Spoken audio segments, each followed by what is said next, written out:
Hey there, it's Rebecca from Bryan House Quilts. Today I want to talk to you about that scant 1/4 inch seam allowance that we all love to hate.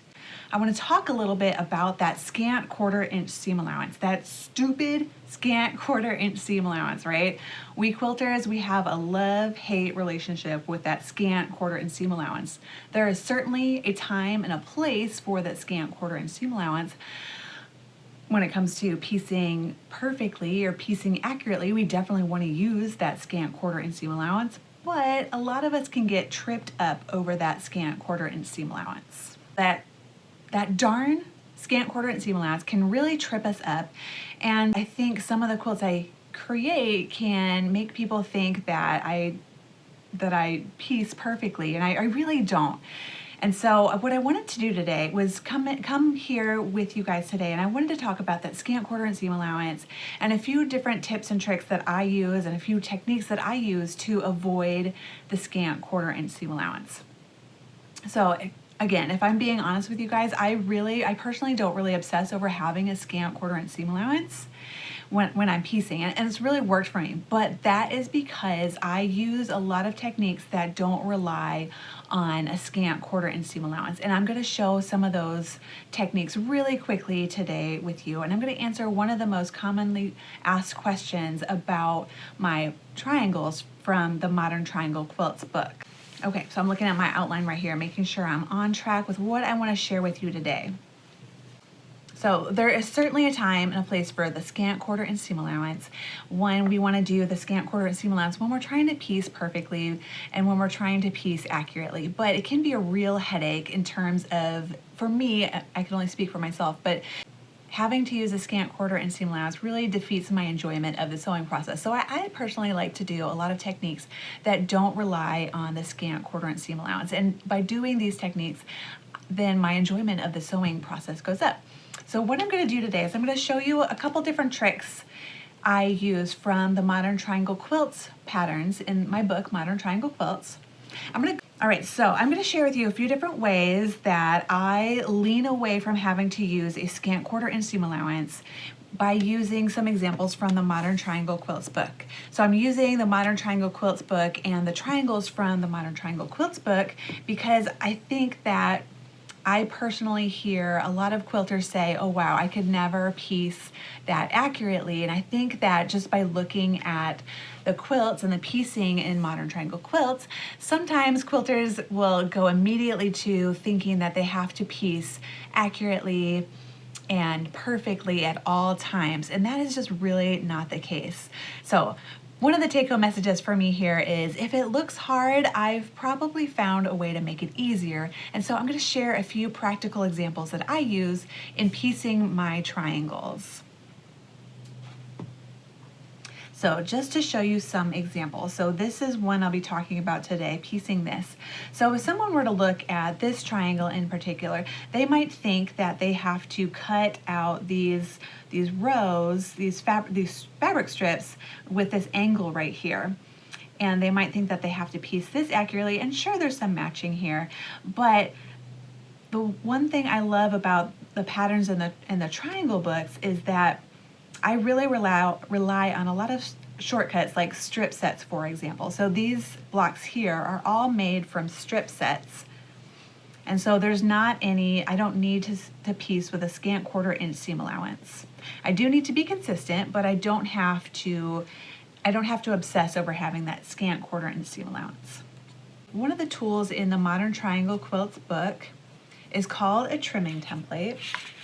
And it's basically, the idea is that you make a strip set. So you make a strip set like this. And if you have a scant 1/4 inch seam allowance, great. If you don't, it's no big deal. You do want to be consistent, but you don't have to be consistent to where your enjoyment goes out the door, right? And so the idea here is you make a strip set. You can use whatever technique you like, whatever messy piecing you want to do here. You just make a strip set and just have to make it big enough so that this triangle trimming template can come on top of here. And then you cut out around, and then you're left with a perfectly accurate triangle. And if you're making a bunch of different triangles, of course, you'll be using the same template, and by the end, you'll have all the same triangles. So these are little triangles, and I use templates here. And of course, these are all, once I'm using that same triangle template, all the triangles are gonna be the same size. And so you don't have to worry about the scant 1/4 inch seam allowance here. You can do any technique you want as long as it's big enough. And so you can really lean into whichever skill set which you love. So this for me was great because it's a strip set, but you could also use Improv. I love Improv piecing because there's no scant 1/4 inch seam allowance there. So you could do Improv, you could sew these together, and then you could use the triangle trimming template and just cut. I mean, these pieces would have to be a little bit bigger to get a triangle out of these pieces, but you get the idea. You can make whatever mess you want to make here, be it a perfectly pieced whichever technique here, or it can be just improvisation. You can just have fun with it, and then you get the triangle template and then you cut it out. This is one of the main techniques in the Modern Triangle Quilts book. So I love it. It makes piecing so easy and stress-free. I don't have to worry about being perfect until I come to piecing the quilt top together. And so it really adds to my enjoyment of the sewing process. Again, there is that time and a place for the scant 1/4 inch seam allowance. So while I'm piecing these triangles, I'm not really worrying about my scant 1/4 inch seam allowance. But then again, when it comes to piecing the triangles together in the final quilt top, that's where I really need to pay attention to my scant 1/4 inch seam allowance. Yeah, and the one thing I love to do is I love to do what I think looks hard, but I love to find the easy way to do it, because personally, I don't like to have to work too hard if I don't have to, right? And so this type of process, it really takes the hard stuff out of it, and you just can have fun. You can make whatever you want. And the other thing I love about it is you can lean into whichever technique you love, and then you can use the triangle trimming template to cut out that perfectly sized triangle. All right, so I've shown you the triangle trimming template and why I love it so much. The number one question I get about the triangle from Modern Triangle Quilts is, what ruler can I use? So that's what I'm going to talk about now. So this is one of the most common questions I get for Modern Triangle Quilts is, can I use a ruler like this? So what I like to recommend people to do is, I love to use the triangles with a blunt point triangle. So zooming in a little bit so you can really see this blunted tip triangle. Using a blunted tip triangle makes cutting triangles from widths of fabric really, really easy. And I don't have any fabric widths to show you now, but when you're looking for a ruler to use, like this one, if you can, try to find a ruler that has a blunted tip. All right, so if you can, try to find that ruler with a blunted tip. If you can't, and I didn't, this is a ruler that I have in my repertoire, whatever, supply notion stash. And it's okay if you can't find a blunted tip here, but when you go to trim your triangles, you want to line up the bottom first. So don't line up from the top, you want to line up from the bottom. And then the other thing you can do, if you have a ruler like this is supposed to be a 12.5 inch ruler. And so what I did was I added some washi tape to my ruler. And so washi tape is this fun, colorful tape. It's really like fancy masking tape. And I just added it to my ruler here so I know how big my triangle is. So sometimes these triangles are sized a little differently. If you have a triangle ruler that doesn't have a blunted tip up here. And so what you want to make sure that you're doing is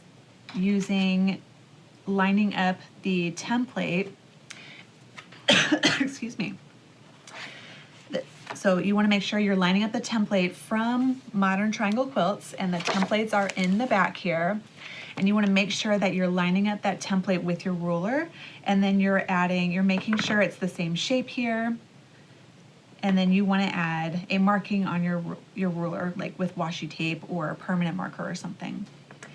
So that is the number one question I get about the triangle trimming template is, what kind of ruler do you recommend?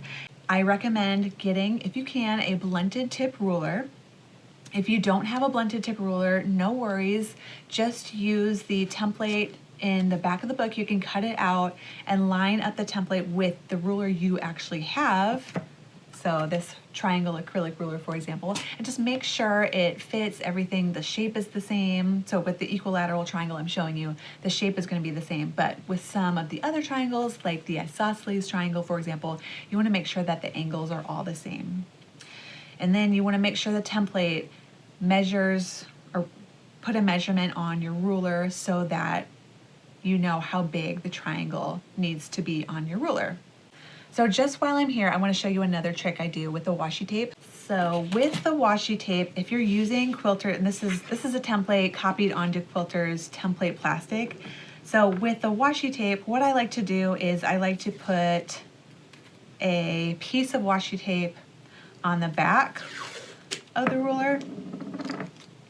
So here, or on the back really.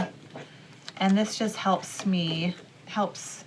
the ruler not slide around quite as much. And so that's another trick I like to do with the washi tape. So while I have you guys here, I just thought I'd mention that really quickly. Okay, so this triangle trimming template is my favorite way to piece the triangles and not have to worry about the scant 1/4 inch seam.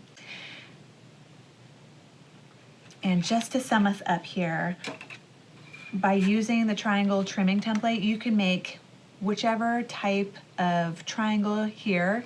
Of course, there are a ton of patterns for triangles in the book. I'll try to show you an example here. Yeah, and so if you make a strip set, then you can use the triangle trimming template and cut out that perfectly sized triangle. And all of your triangles will be all the same size if you're using that uniform triangle trimming template. So whichever technique you want to use here, be it Improv, be it applique, you crazy applique quilter, you, or if you want to do a strip set, you know, the world is your oyster in terms of technique here, which is really cool, right? So whichever technique here, whichever mess you make on your strip set or whatever you're doing, you'll just put the triangle trimming template on top and you can position it a little bit, and then you will trim out that triangle and it will be a perfectly sized triangle. And that is one way where you don't have to worry about piecing with a scant 1/4 inch seam allowance. So I'm not one to really obsess over the scant 1/4 inch seam allowance too much, especially when I'm making these triangles, because I'm really relying on techniques that don't need that scant 1/4 inch seam allowance. So one trick I showed you today was using the triangle trimming template. It doesn't have to be a triangle, it can be any shape you want. I know I've played with different shapes like a hexagon in the past. Okay, so, and of course I teach more extensively about these techniques in my online programs. So for more information about my online programs, you can go to my website, brianhousequilts.com/workshops, and you'll be able to learn about all the sorts of different workshops I teach, and yeah. Okay. All right, so today I've shared with you one of my favorite ways to piece and not have to worry about the scant 1/4 inch seam allowance. There certainly is a time and a place for the scant 1/4 inch seam allowance, but it's not something I want to do all the time. So I really lean into techniques where I don't have to worry about using a scant 1/4 inch seam allowance. Thanks so much for tuning in today. So yeah, I hope that you found something inspirational here. I hope your brain is turning as far as some creative ideas. And I hope that you have learned that you don't always have to use the scant 1/4 inch seam allowance, and you can really find techniques that really suit your maker style. And yeah, so lean into your favorite techniques and the techniques that make you happy. All right, thanks so much for tuning in today. I will see you later. Bye for now.